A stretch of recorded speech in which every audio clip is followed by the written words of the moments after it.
spend a little bit of time in this notes packet, and then we're going to do a little bit more practice on something that I created yesterday, mainly because I realized that sometimes I can be a little bit stupid and not tell you exactly the full idea of something. So please bear with me as I adjust something that we did today.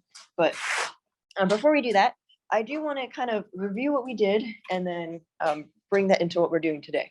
Okay, so recently we've been talking about maximum and minimum values, and we said that like the absolute maximum is how high the graph goes, the absolute minimum is how low the graph goes, and then we have these things called local maximums, which is wherever we have a peak in the graph. Local minimums is wherever we have a valley or where the function is lower than everything else around it. Okay, now we talked a little bit about some theorems, and we came to this theorem that was a little bit confusing. I told you not to spend too much time on it, but it did give us an idea of where to look for maximums and minimums, okay, especially those local ones. Okay, now we said the way that we could figure out how to find where these are is either to figure out where the derivative equals 0, where a turning point happens, or where the derivative doesn't exist, like a sharp corner or a jump discontinuity or something like that. Okay, now I can be kind of dumb. I don't know what I was doing last class, but I forgot to tell you one important thing about a critical number. Okay, a critical number is an x value, and I said it's wherever the derivative equals 0 or does not exist. I forgot to stress that the critical number is also in the domain of f. Now, it didn't matter in the last couple in the examples that we've done so far, but you're asking some questions, and I think I wasn't thinking in the right headspace when you were asking them. And I do want to do a few examples to kind of show you why being in the domain of the function is really important. And I think it will clear a lot of things up. Okay, so before we go into the next sheet, I'm going to give you, I do want to do a few examples on here, actually just one. Okay, I'm going to go through example number 15, and then I'm going to show you how exactly we do this.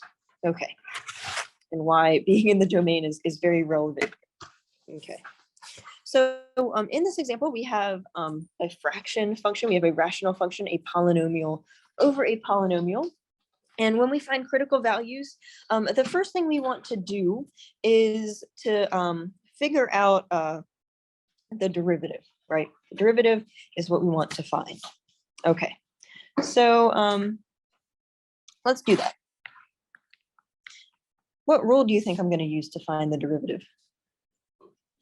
Quotient rule. Whenever we have a quotient of two things, that's an idea that we should use the quotient rule, right? Quotient rule. Okay, just a reminder, the quotient rule says f over g prime is g f prime minus f g prime over g squared. F is the top function, g is the bottom. So let's just go through this real quick. We have g, which is y squared minus y plus 1. What's the derivative of f? Good. Okay, I'm subtracting off f, which is y minus 1, times what's the derivative of g? 2y. Oh, 2y minus 1. Good. All right. And this goes all over the bottom squared. So I'm going to take my function g, or the bottom, y squared minus y plus 1, and I'm going to square it. Okay. Now, I remember telling you that when you find the quotient rule of, when you do the quotient rule of a derivative, I would be fine with this on a test or quiz. When we're applying this to find the critical values, this form isn't going to be very helpful to us because, well, we want to set it equal to 0, and having all this stuff being all messy maybe not be the best idea. So why don't we just clean this up a little bit more? 1 times anything is just itself. So up top we have y squared minus y plus 1. Okay, minus, and I'm going to FOIL out everything. So I'm going to do y times 2y to get me 2y squared, y times 1 to get me negative y, negative 1 times 2y to get me negative 2y, and negative 1 times negative 1 to give me positive 1. Why did I put that in parentheses? Because of the negative. Because of the negative, right? I want to subtract off the entire thing. So I kept the group kind of separated from everything else. Okay, this is still over y squared minus y plus 1 squared. All right. Next, I think you guys told me to distribute the negative. So let's go ahead and do that. We're left with y squared minus y plus 1 minus 2y squared plus y plus 2y minus 1 all over y squared minus y plus 1 squared. All right, next we can collect some like terms, right? It looks like we have a y squared minus 2y squared, and that gives me negative y squared. Okay, we've got a negative y, a y, and a 2y. So I think that gives us 2y. And then finally, we have a 1 and a minus 1. So I think that's just by itself. Okay. The bottom kind of stays the same here. Okay, we've got y squared minus y plus 1. Okay. All right, so we found the derivative. I think this is how far we can go. If you're not comfortable with the negative sign up front, you can always work with that, but I'm fine with that. Okay, critical values. They tell us where the derivative does not exist and where the derivative equals 0. Let's do equaling 0 first. Okay, so I'm going to take g prime of x and I'm going to set it equal to 0. You can take the whole fraction and set it equal to 0. But what's another way of doing that? What's an easier way of setting the fraction equal to 0? Just setting the numerator equal to 0. Good, right? The derivative equals 0 where the numerator equals 0. So numerator equals 0. The numerator is negative y squared plus 2y equals 0. Okay, how should I solve this? Plug in 0. Okay, yeah, that works. What about a more systematic way? Oh, sorry. Subtract 2y to the side. Yeah, we can do that. I was thinking something else, but I'll take out y. yeah, we can do. Yeah, that's probably our best bet here. Okay. Okay. What am I left with on the inside if I do that? Negative y plus 2. Good. All right. Now we have two things being multiplied to equal 0, meaning we can separate this into two different things. We have a y equals 0, and we have a negative y plus 2 equals 0. Quickly solving this, I can subtract 2 on both sides to get negative y equals negative 2. So I think y equals 2 here. Okay. So I found all the places where my derivative equals 0. We also have to figure out where the derivative doesn't exist, right? So I need to find where g prime of x does not exist. And where can I find that? Or how can I find that? if the denominator equals 0. Yeah, this is where we plug the denominator equal to 0.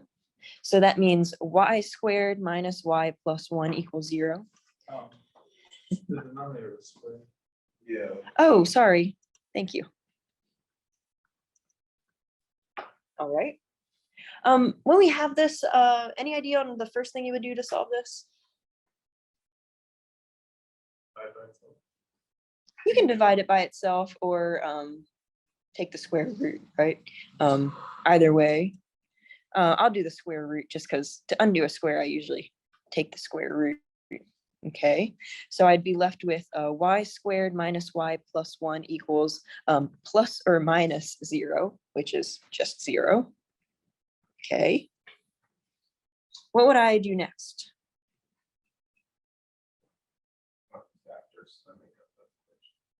Yeah, find the factors that make up the equation. So I'm looking for two numbers that add to what number?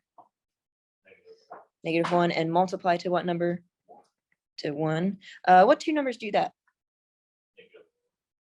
Rarely. Yeah, there's not any number that does that, right? No pair of two numbers add to -1 and multiply to 1. So what's that telling us about this function? Or That's quadratic. it's a quadratic, and how many solutions does it have? It doesn't have any. Okay, this is an example of a non-factorable equation. Another thing you could do is you could find the discriminant. You'll find that the discriminant is less than 0 here, or you could try using the quadratic formula. You also find that this doesn't work here. Because I'm kind of lazy, I'm gonna tell you that this equation is not factorable. Okay. Okay, so there's actually no solution to this equation. This is an example of something that doesn't work. Okay. Any questions so far? Okay. So it looks like the only critical values that I found is y equals 0 and y equals 2. Okay. Here's something that I didn't tell you yet. Okay. I was kind of a little iffy the last time I was telling you about this. Okay. When we have a function that's a rational function, a square root function, something where the domain isn't all real numbers, okay, we need to check to see if our critical values actually produce a result in our original function. We want to figure out if these two numbers are in the domain of G, okay? And the way that we do that is plug it into the original function, okay? So we are going to plug y equals 0 and y equals 2 into, is it g of x? G of y? G of y. And just check to see if it produces something that is an actual number. So not dividing by 0, no square roots of negatives, okay? So we can do g of 0, okay? My original function says do y minus 1 over y squared minus y plus 1. So 0 squared minus 0 plus 1. And I think that gives me 1. Okay. So 0 is a critical number. We're good. Okay. We can also do the same thing with y equals 2. We get a 2 minus 1 over 2 squared minus 2 plus 1. And I think that gives me 1. No? Is it 3? Is it 1 over 3? Yeah, that makes more sense. I'm not very good at arithmetic. All right. Because this doesn't give me something that's divided by 0 or isn't a square root of a negative number, this also works. So y equals 2 is a critical number. Okay. Now, in this example, we got a little bit lucky. The domain of this function actually is all real numbers. Okay. You can check, but make sure whenever you have a rational function or a square root function, something like that, go back in and plug in your critical numbers, see if it produces an actual result, and that'll give you more confidence that these two are actually our critical numbers in the domain of our function. Okay. Any questions on this one? All right. Now, I don't think I gave you enough practice with critical numbers. I also feel like I didn't talk about all the different possibilities that can happen with critical numbers. So what we're going to do is we're going to set these notes to the side. I have a new set of notes for you. That's more like practice. We'll work on these for a little bit, and then we'll come back to the guided notes that we're working on right now. Okay.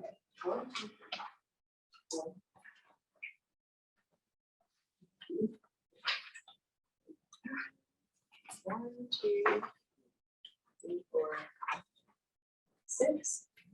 Yeah, 1, 2. It's almost got it. All right. In this packet, I just have a bunch of different practice problems for you to work on. I do want to work on the first one with you, and then maybe we'll have to go into Monday to work on the other ones, but I definitely want to give us some time to do some of these problems together.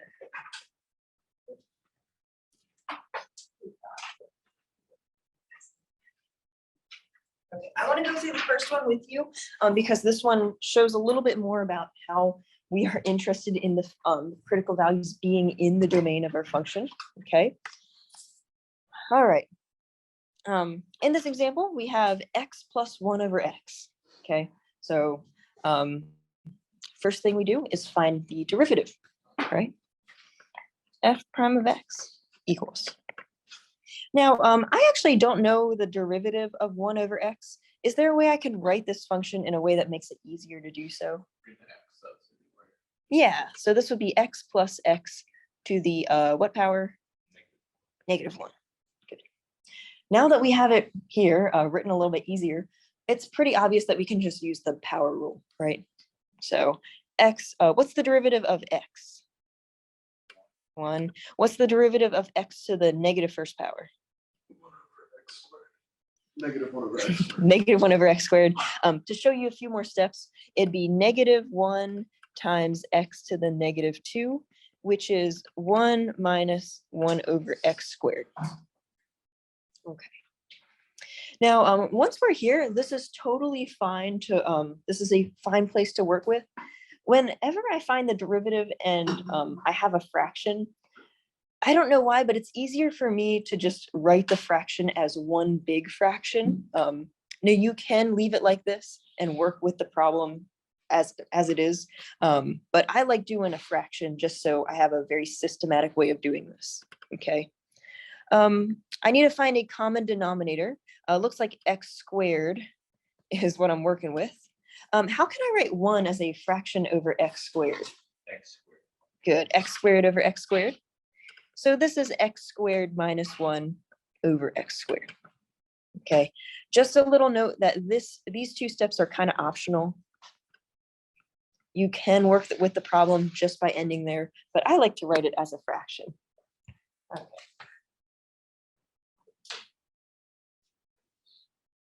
All right, so critical numbers, we have to find two things. We need to find where the derivative equals 0 first. So let me write this out. F prime of x equals 0. Remember, when we're looking for where a fraction equals 0, all we have to do is set the numerator equal to 0. So x squared minus 1 equals 0.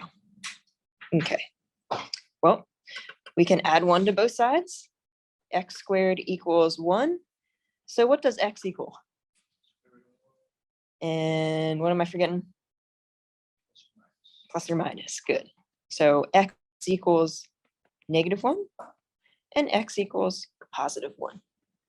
Okay. We're not done yet. We have to find where the derivative doesn't exist. And how can I set this this one up? X squared equals 0. Good, x squared equals 0. Of course, you could take the square root of both sides, but what's my answer here? X equals 0. Good. Okay. So now we have 3 things that look like critical values. I found the 3 numbers where my derivative either equals 0 or doesn't exist. Here's where things get a little bit tricky. Critical numbers are only x values that are in the domain of the function. Okay. So why don't we go and see if these critical values actually are in the domain? Okay, so I'm going to write out here, check if x equals -1, 0, and 1 are in the domain of the original function. Okay, and I'm writing out original function because I think it's I think people can get confused between f prime and what f is. So just going to call it the original function. All right, let's plug in f of -1. That gives us -1 plus 1 over -1, which is -2. Okay, so we get a number, it works. Let's plug in 0. Okay, looks like we have 0 plus 1 over 0. What does that turn out to be? It doesn't exist, right? And it doesn't exist because y or x equals 0 is not in the domain of my function, right? If I plug in 0, I'm not going to get an answer. So therefore, doesn't exist. 0 is not a critical number. Okay. Let's plug in f of 1. That gives us 1 plus 1 over 1. That's 2. So that's good. Okay. So to put things together, my critical numbers are -1 and 1, but not 0. Okay. Any question on number 1? All right. I don't know if we'll have enough time for number 3 or 4. We'll do that on Monday. But I'm going to give you some time to work on number 2. If you're done with number 2, try number 3. But yeah, I think we have enough time to work on this one. Number 3 would be some good practice for your quiz.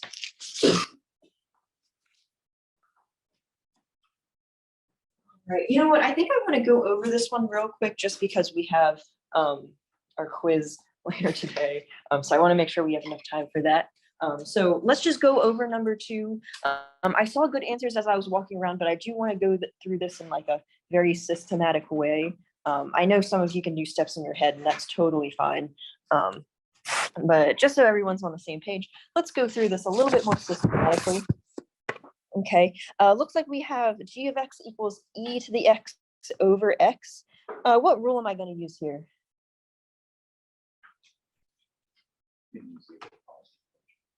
Yeah, the way you would use product rule would be to rewrite this as e to the x times x to the -1, right? And then use the product rule. I'm going to use the quotient rule.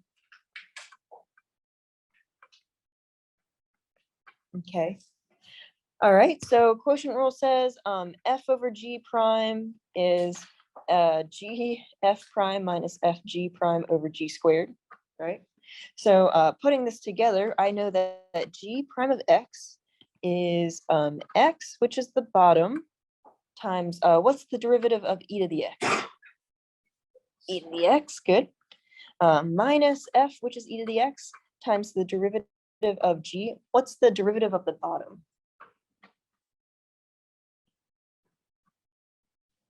One. Good. Derivative of x is 1. And I'm sticking this all over the bottom squared, so x squared on the bottom. Okay. Cleaning this up, we have x e to the x minus e to the x over x. Okay, so that's my derivative. We need to find two things, where the derivative equals 0 and where the derivative doesn't exist. Oh, did I do something? It's over x squared. Oh, thank you. Thank you. There's x squared there. I keep forgetting to write that squared. I'm becoming my worst nightmare. Okay. Let's find where g to the x equals 0 first. Okay. Now remember, we can either set the entire equation equal to 0 or just the numerator. So x e to the x minus e to the x equals 0. Okay. How do I solve this? Take out an e to the x, right? Both of these have an e to the x. What am I left with on the inside? X minus 1, good. Okay. We have two factors being set equal to 0. We can split this up into two different ones. So we have e to the x equals 0, and then x minus 1 equals 0. Let's solve the easy one first. Adding 1 to both sides, we get that x equals 1. Now the other one's a little bit tricky. You can either do this in your head, which is fine with me. A lot of people can figure out, okay, what power do I need to raise e to get 0? Another way you can do is you can take the ln of both sides, right? The opposite of e is the natural log. So you'd be left with x equals the natural log of 0. What's the natural log of 0? Yeah, negative infinity, but it actually doesn't exist, right? So natural log actually never reaches 0. There's no power of e that gives you 0, right? So this doesn't exist. There's no solutions to this, so we can kind of just ignore that part. All right. Any questions so far? All right. We're not done yet because we have to figure out where g prime of x doesn't exist. Okay, guess we have to do the denominator x squared equal to 0. Okay, what's my solution to this one? X equals 0, right? All right, so it looks like we have two potential critical numbers. We have 0 and we have 1. What we're going to do is we're going to check to see if x equals 0 or 1 is in the domain of my original function g.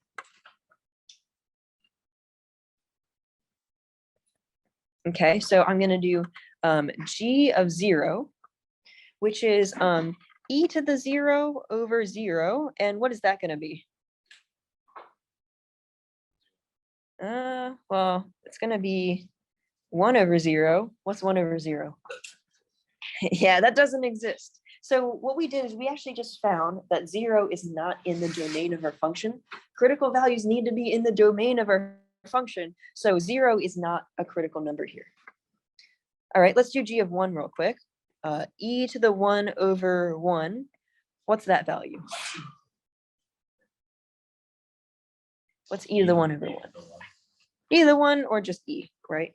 So that is a number. We haven't divided by 0 or anything. So 1 actually works. Okay, so it looks like we only have one critical number. How do I write my answer? X equals 1, right? Remember, critical values are the x value. Okay, it's not the y value. So our answer, if you were to type this into WebDesign, would be 1. Okay. Any questions on number 2? All right. Now, if you did number 3, because it's kind of review for a quiz, you should have gotten -1, 0, and 1. Okay. No, number 4 is easy. Oh, nice. All right. We'll do it on. I thought number 4 is a little bit harder, but Amy, yeah. I have a question. Oh, we got a question. I'm just asking when the homework 5 is due. That's a good question. Next Friday. All right, thanks. All right. Now, I don't want you to get confused with what we did today versus what's on the quiz. When we have a polynomial, like what you're going to have on the quiz, you don't actually need to go and check to see if your number is in the domain of the function. Why is that? Yeah, the domain of a polynomial is all real numbers, okay? So you can go back and check, but I'm not looking for that. So you can do the quiz with the information you had before today. Okay, so don't get confused with all of that.